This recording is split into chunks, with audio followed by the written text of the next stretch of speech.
Mentor AK Singh और आज फिर हम RPSC लाइब्रेरी ग्रेड 2 की तैयारी करेंगे। और RPSC लाइब्रेरी ग्रेड 2 में हम क्या देख रहे हैं, थ्योरी सेक्शन देख रहे हैं और मॉक टेस्ट की सीरीज़ देख रहे हैं। तो मॉक टेस्ट की सीरीज़ यानी कि आज है आपकी मॉक टेस्ट की सीरीज़, नेक्स्ट मॉक टेस्ट की सीरीज़ है और थ्योरी सेक्शन आपको करा दिया गया है, तो आपको वो वीडियो मिल गई होगी। तो चलिए शुरू करते हैं आज का मॉक टेस्ट। और सबसे पहले क्या करना है, सबसे पहले आपको करना है वीडियो को लाइक, चैनल को सब्सक्राइब और टेलीग्राम ग्रुप को ज्वाइन करके रख लेना है, क्योंकि टेलीग्राम ग्रुप पर ही आपके सारे के सारे PDF जितने भी मॉक टेस्ट के PDF हैं वो सारे के सारे टेलीग्राम ग्रुप पर ही मिलेंगे। और यूट्यूब चैनल को सब्सक्राइब करके रख लेना है, जिससे आपको सारी की सारी वीडियो का नोटिफिकेशन मिलता रहे।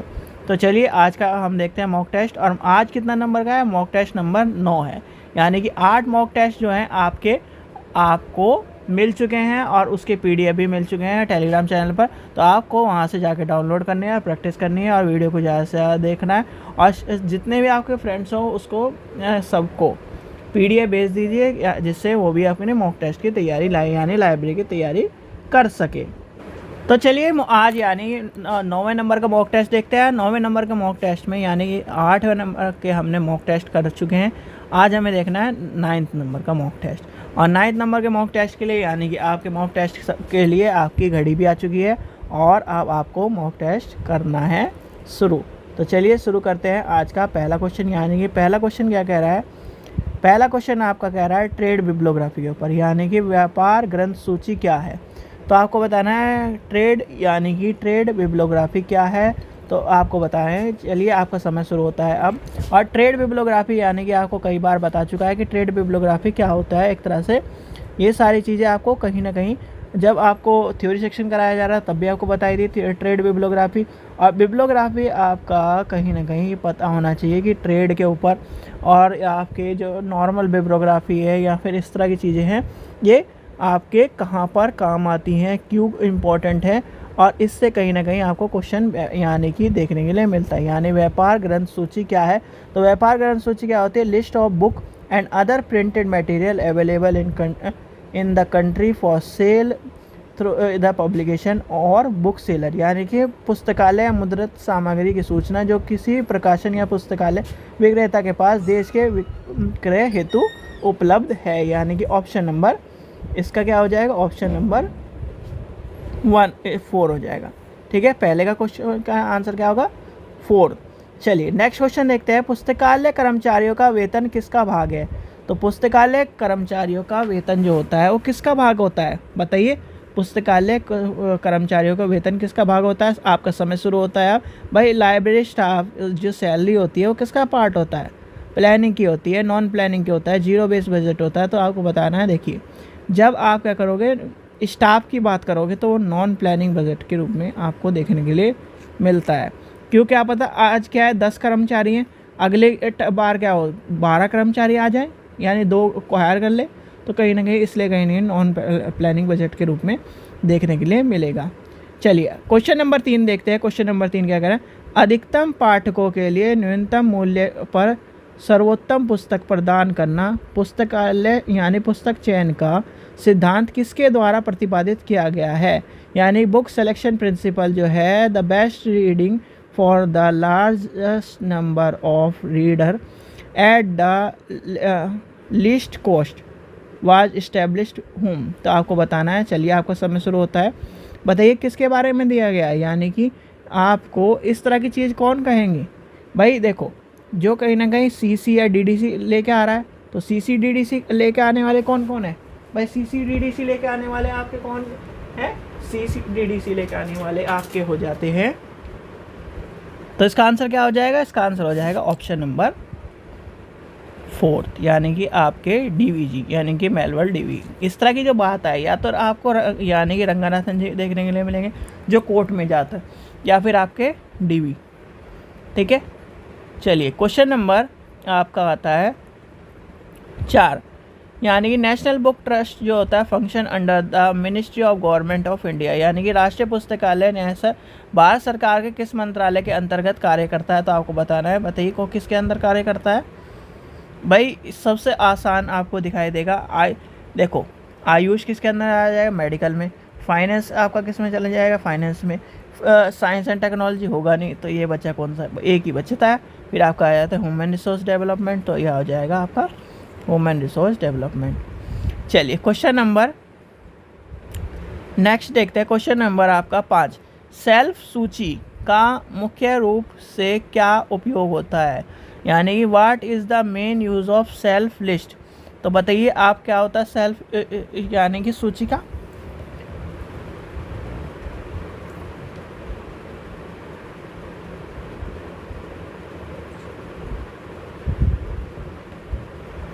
तो इसका आंसर क्या होगा, इसका आंसर हो जाएगा स्टॉक वेरिफिकेशन के लिए, यानी कि स्टॉक वेरिफिकेशन जो करते हैं तभी हम सेल्फ सूची ले, एक हाथ में सूची कि ये किताब है, ये किताब है, ये किताब है, तो ये हो जाएगा इसका आंसर स्टॉक के लिए, यानी कि स्टॉक वेरिफिकेशन के लिए।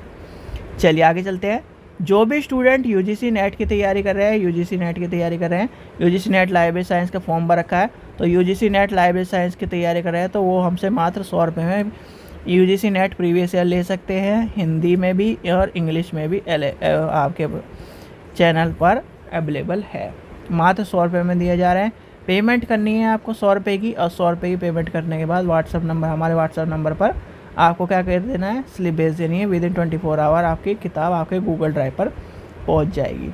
और जल्दी आपकी क्या है, लाइब्रेरी की तैयारी शुरू होने वाली है। तो चलिए शुरू करते हैं अब नेक्स्ट क्वेश्चन को। क्वेश्चन नंबर 6 क्या कह रहा है, ऐसी पुस्तक जो महंगी एवं दुर्लभ हो उसके लिए किस प्रकार की जिल्द बंदी यानी कि आपकी बाइंडिंग कराई जाती है। तो यह आपको बताना है किस तरह की बाइंडिंग कराई जाती है। भाई आप ये बताओ, आपके पास कोई महंगी चीज़ है तो आप क्या करोगे, सुरक्षित रखोगे। पहली बात तो आप सुरक्षित रखनी है तो कहीं ना कहीं उसे क्या करेंगे, हम फुल लेदर बाइंडिंग कराएंगे। उसे क्या कराएंगे, फुल लेदर बाइंडिंग कराएंगे। तो इसका आंसर हो जाएगा ऑप्शन नंबर 4।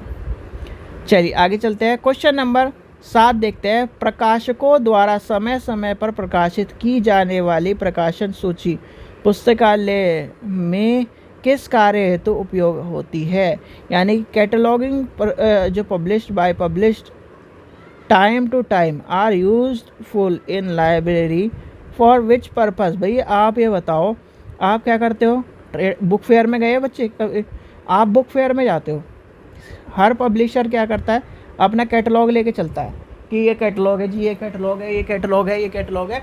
आप क्या करो इस हिसाब, यानी कि आप क्या करते हो, पूरी किताब देख नहीं सकते। अब पूरी किताब नहीं देख सकते तो कहीं ना कहीं आपको ये पता होना चाहिए, जब पूरी किताब नहीं देख सकती तो कहीं ना कहीं आपको क्या करेगा, आप क्या करोगे, उसमें से कहीं ना कहीं बुक को सिलेक्शन करते हो। तो बुक सिलेक्शन के लिए उपयोगी होती है, यानी पुस्तकों के चयन के लिए। 10 पन्नों की पुस्तक, अच्छा आप क्या करो, सारी किताब ढूंढ नहीं मिल रही, आपने क्या करा, उठाया, अच्छा ये वाली सर, ये वाली किताब चाहिए मुझे, अच्छा ये नंबर है इसका, ये आप वहाँ देख लीजिए, एकदम मिल जाती है। तो वही ना, इसलिए कहीं ना कहीं बुक सिलेक्शन के लिए उपयोग होती है। क्वेश्चन नंबर 8 देखते हैं। क्वेश्चन नंबर 8 क्या है, पुस्तकालय में पुस्तक शुल्क, दान, अक्षय निधि, जुर्माना राशि और राजकीय अनुदान की प्रतिराशि स्रोत किस से संबंधित होता है। बताइए किससे संबंधित होता है। चलिए आपका समय शुरू होता है। भाई बताओ वो किसके लिए इम्पोर्टेंट है।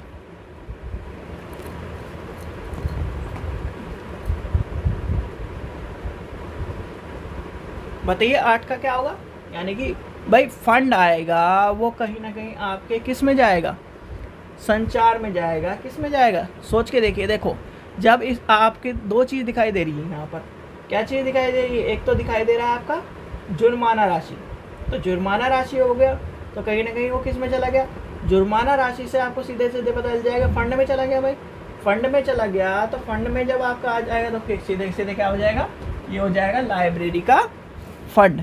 क्या होगा, लाइब्रेरी का फंड, यानी कि लाइब्रेरी कोष में चला जाएगा। चलिए आगे चलते हैं। क्वेश्चन नंबर 9 देखते हैं। किसने यानी कि प्रबंधन के सिद्धांत का वर्णन किया था। तो यानी कि आपके जो प्रिंसिपल ऑफ मैनेजमेंट का कौन आपका यानी कि सिद्धांत है, यानी प्रिंसिपल ऑफ आपका जो प्रिंसिपल ऑफ यानी कि मैनेजमेंट है वो किसका है, तो आपको बताना है।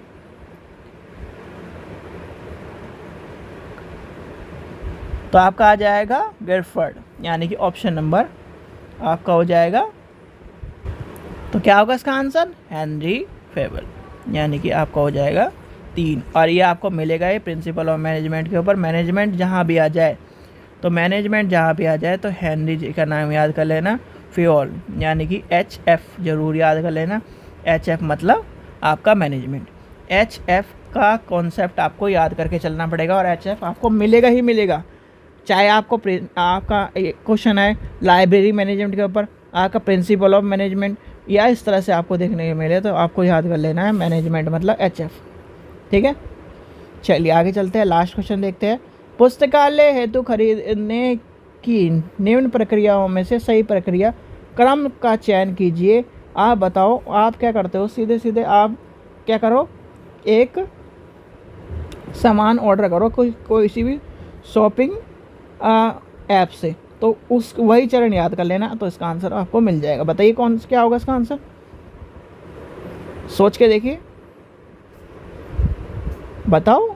देखो सीधे सीधे ये है, आप ये मान के चलते हैं भाई, पहले आपने क्या करा, सामान को सेलेक्ट करा, कर लिया सेलेक्ट। अब सेलेक्ट करने के बाद उसका क्या करा, हमने ऑर्डर करा, यानी कि परचेज़ ऑर्डर करा, ऑर्डर कर दिया। अब ऑर्डर करने के बाद क्या करोगे आप, यानी कि ऑर्डर करने के बाद क्या करोगे, उसका जो करोगे वेरिफिकेशन ऑफ बुक, यानी कि वही सामान है कि नहीं है वही, और फिर आपका आ जाएगा पेमेंट प्रोसेस, आखिरी में कर देते हो पेमेंट प्रोसेस, करते हो कि नहीं? तो ये आपका हो जाएगा ऑप्शन नंबर 3।